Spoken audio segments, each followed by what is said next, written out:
마음 읽기나 일관된 기준과 훈육 둘 중에 뭐가 더 효과적이냐고요, 어머니? 안녕하세요. 저는 어린이집 원장입니다. 저는 심리상담하는 상담가입니다. 오늘은 초등학생 자녀를 둔 부모님의 고민 사연입니다. 이름 가명으로 정은이의 어머님께서 나누어 주신 사연 들려드릴게요. 열심히 공감해줬는데 내 마음을 모른다는 아이. 도대체 어떻게 해야 하죠? 안녕하세요. 저는 올해 초3 딸아이를 키우고 있는 엄마입니다. 정은이는 어려서부터 낯도 많이 가리고 예민한 아이였어요. 처음 가는 장소나 사람에 대한 낯가림이 심해서 아이의 엄마 곁을 떨어지지 않아 문센 수업마다 5살까지도 엄마가 꼭 함께 들어가야 했던 기억이 있을 정도예요. 그나마 어린이집은 처음 적응 기간을 동생 출산 때문에 할머니가 함께 해주셔서인지 비교적 수월하게 적응하고 잘 다녔던 것 같고, 초등학교 입학 후에는 한동안 어린이집을 다시 가겠다고 할 정도로 첫 적응이 무척 어려웠습니다. 그래도 학교를 안 보낼 수는 없으니 아침마다 어르고 달래며 등교시키기를 몇 달은 했던 것 같습니다.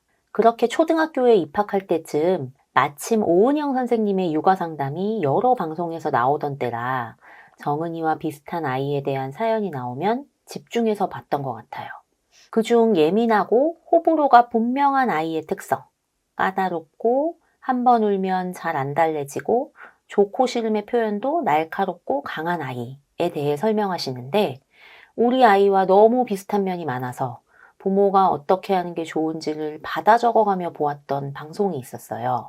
첫 번째로, 이런 아이에게 왜 그렇게 짜증내면서 말해? 그만 좀 해! 라고 말하면 오히려 아이와 멀어지니 아이의 기질을 이해하고 그 마음을 알아주는 것이 선행되어야 한다는 것. 두 번째, 아이의 예민함, 작은 변화에도 불편해하는 부분을 대수롭지 않게 넘길 것이 아니라 아이의 불편한 마음 자체에 공감해주고 대응해주려는 노력이 필요하다는 것이었어요. 이 두 가지 내용을 보면서 제가 그동안 아이에게 제일 많이 했던 표현, 뭘 그런 걸 가지고 그래, 괜찮아, 아무것도 아니야, 이런 말들이 떠오르며 반성도 하고 아이의 마음에 대해 충분히 공감해줘야겠구나 라는 생각이 들었습니다. 그래서 이후로는 아이의 말이나 행동마다 의식적으로 공감하는 언어들, 그럴 수 있다, 그런데 이건 이렇게 해야 해, 하기 싫었어? 하지만 안 할 수는 없어, 이런 말들을 많이 사용했고, 저학년 때까지는 나름대로 아이가 전보다 수긍하고 행동에 옮기는 것 같아서 효과적이라고 생각했었어요. 그런데 아이가 점점 커갈수록 아이 마음 읽기가 별로 효과적이지 않다는 생각이 들더라고요. 최근에 학교에서 서로 원하는 친구와 짝꿍을 하는 자리 바꾸기를 진행했는데, 친한 친구가 자기가 아닌 다른 친구를 선택했나 봐요. 그 일로 엄청 속상해하며 울먹이길래 그 친구랑 같이 못 앉게 돼서 많이 속상했겠네. 그래도 땡땡이랑 짝꿍도 좋은 거지. 라고 제 나름은 아이의 속상함을 먼저 읽어주었거든요. 그런데 그 이야기를 듣자마자 아, 됐어. 엄마는 아무것도 모르면서 맨날 그렇게 말하더라. 이러면서 방문을 쾅 닫고 들어가는 거예요. 순간 저도 너무 멍해지며 맨날 그렇게 말했다고? 내가 아무것도 모른다고? 하는 생각만 가득해서 그동안 해왔던 공감의 표현이 헛된 것이었나 싶었고, 그 다음부터는 더욱 아이의 하소연이나 예민하고 공격적인 표현에 뭐라고 말하는 게 좋을지 눈치만 보게 되었습니다. 제 이런 상황을 동네 친구 엄마들과 나눈 적이 있는데 모두들 한 목소리로 마음 읽기는 어릴 때나 먹히지 크고 나면 소용이 없다. 공감해주다 보면 끝이 없다. 그렇게 공감해주기를 계속하다간 청소년이 되면 아이 다루기 더 힘들어진다. 이제는 공감보단 일관된 기준, 훈육, 지도가 중요한 거다. 라며 또 새로운 육아상담 방송을 소개하고 현실 육아 방법이라는 걸 알려주는데 점점 더 어렵고 혼란스럽기만 합니다. 정말 아이의 마음을 읽어주고 공감해주기로는 더 이상 소통과 훈육이 어려운 건가요? 아니면 제가 하는 공감과 아이 마음을 읽어주는 행동이 뭔가 잘못된 걸까요? 저는 앞으로 어떻게 아이와 관계를 이어가고 지도하면 좋을까요? 네, 사연 잘 들었습니다. 어머니가 혼란스럽다고 하시는데, 어머니 뭐에 혼란스러워 하시는 걸까요? 지금까지 해온 게 내가 잘못한 건가 틀렸나? 뭘 또 새로운 걸 알려주네? 이런 여러 가지 생각들이 혼란스럽게 한 거 아닐까요? 네. 그럼 지금까지 해오셨다는 게 뭔데요? 지금까지 일단 오은영 선생님의 방송을 보고 아이의 마음을 읽어준다, 공감해준다 이런 표현들을 좀 집중해서 나름대로 하셨던 것 같아요. 네. 그러면 어머니는 마음을 알아준다, 마음을 읽어준다, 이렇게 공감해주는 거, 이런 걸 뭐라고 생각을 하시는 걸까요? 글쎄요. 아마 사연에서만 봤을 때는 아이가 말하는 것에 대해서 그대로 따라해준다? 맞아요. 네. 그 정도로 표현하신 건 맞죠. 네. 근데 이제 여기 사연에서 말하신 것 중에 그럴 수 있어. 그런데 이건 해야 해. 하기 싫었어? 하지만 안 할 수는 없어. 하다 보면 조금씩 익숙해져. 네. 이렇게 아이가 전보다 수긍하고 행동에 옮기는 것 같아서 효과적이라고 생각했다고 하셨거든요. 네, 맞아요. 이건 그런 마음을 알아주고 마음을 읽어주고 공감해주고 한 게 하기 싫은 것, 해야 하는 걸 잘 수긍하고 하도록 하는 방법으로 생각하신 거거든요. 그러네요. 네, 그렇죠. 이 마음 읽기라는 말이 참 쉬운 듯 하면서도 네. 다 각자가 다르게 생각하는구나 하는 걸 제가 매번 보게 되는데요. 네.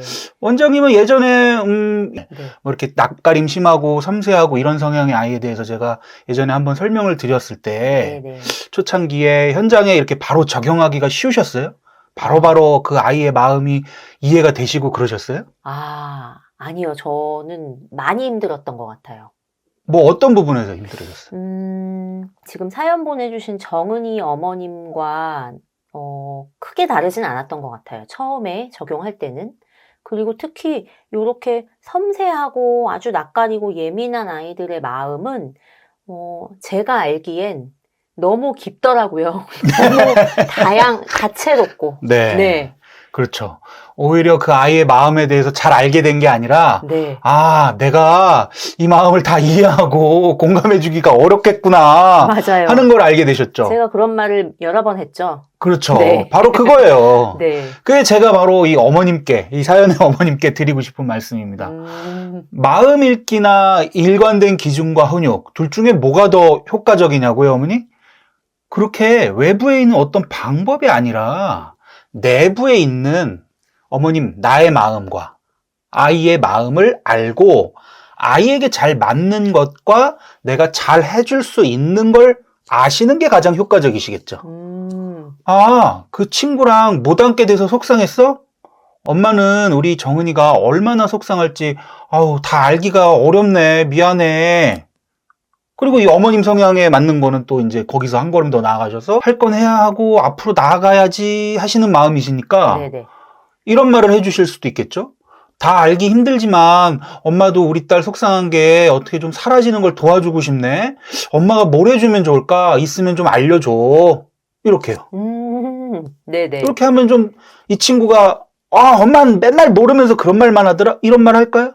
그러진 않을 그리고 것 같아요. 뭔가 이것 때문에 속상해갖고 자기가 해야 되는 일과나 해야 될 일을 안 하게 되는 거 이렇게 회복되는 게 더 될까요? 더 빠르게 도움되는 상황을 도와줄 수도 있을까요? 어머니가 바라시는 것처럼.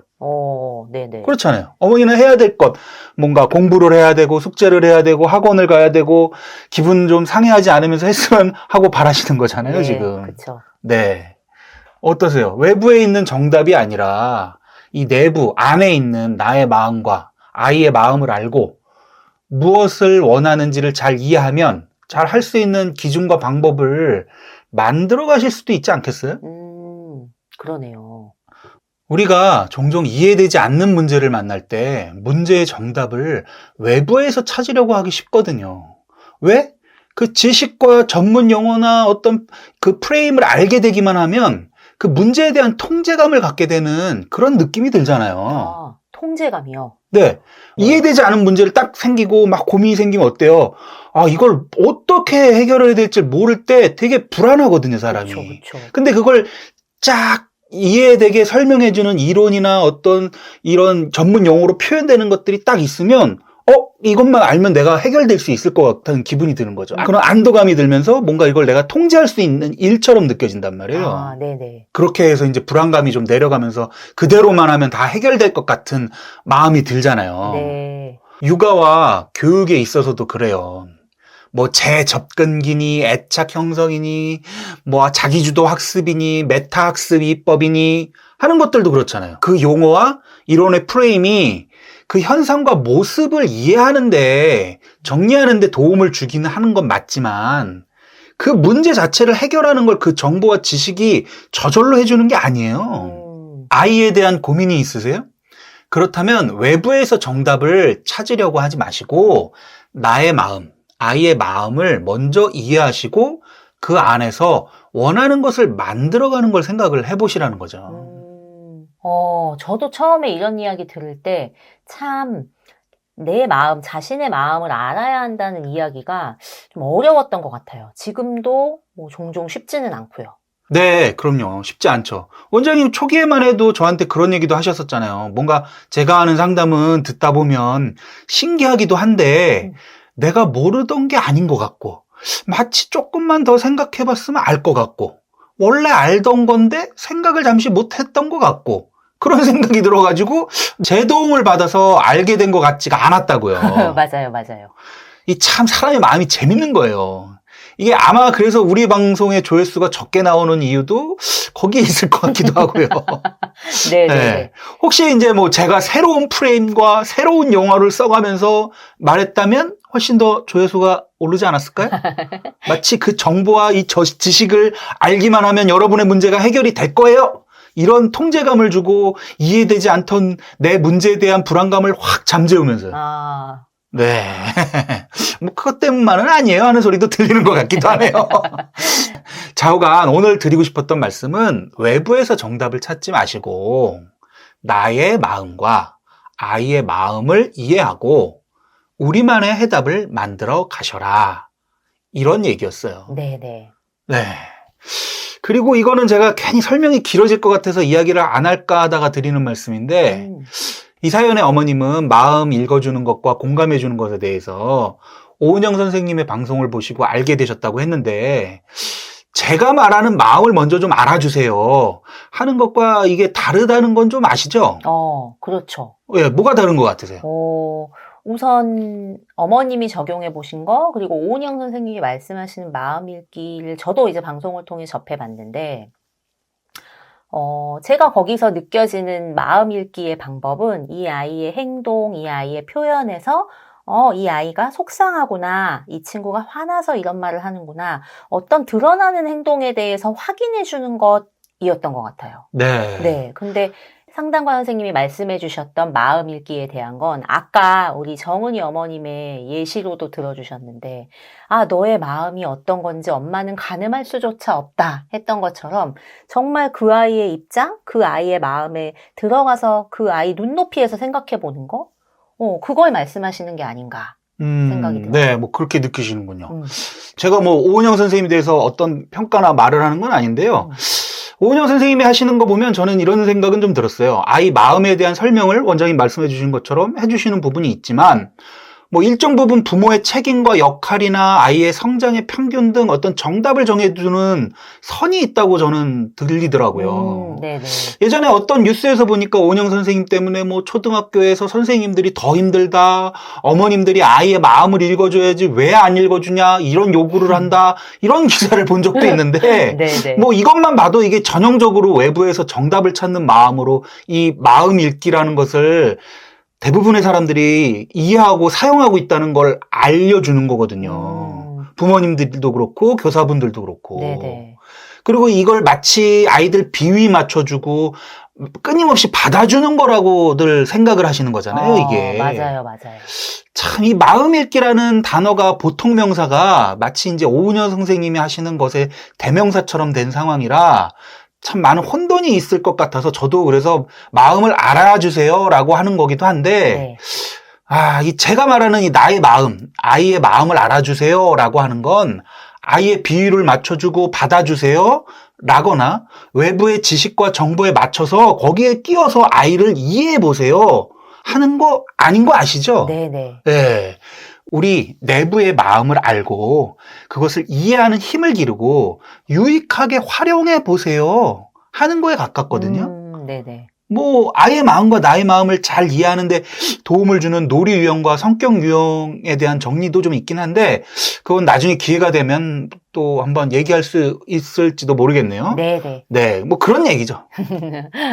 네. 다들 어떻게 들리실지 궁금하고 걱정이 되는 방송이 된 것 같은데 오늘 뭐 어떠세요, 이 얘기가? 네네. 저는 아까 어머님이 이렇게 얘기하시면 어땠을까요? 라고 말씀해 주신 상황을 한번 적용해 보시고 또 듣고 싶기도 해요. 피드백을. 네. 네.